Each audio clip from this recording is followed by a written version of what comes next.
Là, c'est laquelle?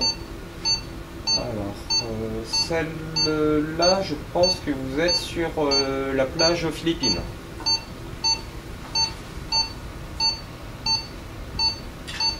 Donc là, nous avons proposé l'association de deux techniques. Une technique médicale, l'anesthésie loco-régionale. Donc on a endormi son pied pour l'intervention, de telle façon qu'elle ne sente rien pendant le geste chirurgical et après l'intervention pour éviter qu'elle ait mal.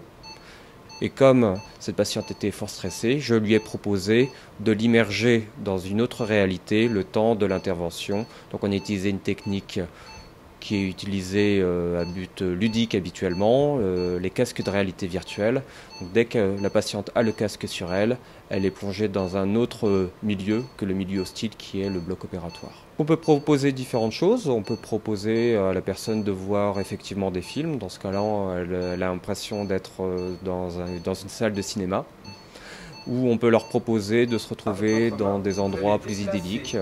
En l'occurrence, ce que j'ai proposé à cette dame, c'est de se retrouver sur la plage, au bord de la mer, en train d'écouter une musique douce, plutôt zen, avec le bruit des vagues. Vous êtes myope, hein, si je ne me trompe pas. Je suis apaisée, je pense plus à rien. Je ne pense pas à l'opération. Je suis bien. Vous êtes plus au bloc là, vous êtes ailleurs? Oui.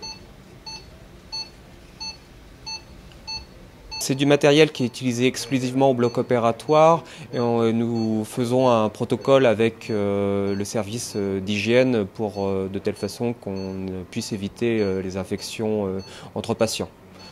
Donc il y a du matériel qui est à usage unique pour chaque patient et après il y a une procédure de nettoyage adaptée qui a été vue avec l'hygiéniste, l'infirmière hygiéniste.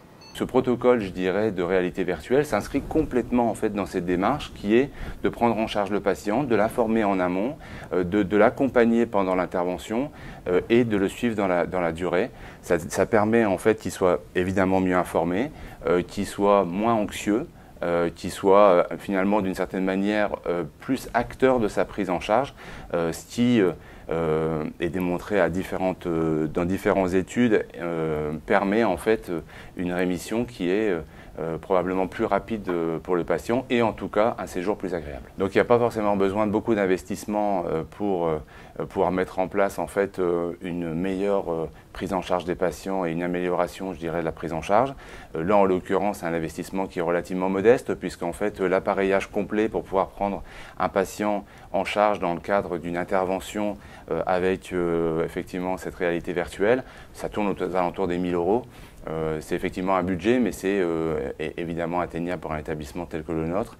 Aujourd'hui, nous avons acheté un matériel qui est plutôt en test. Ça fait à peu près 3-4 semaines en fait, que ce matériel fonctionne au bloc opératoire de manière continue.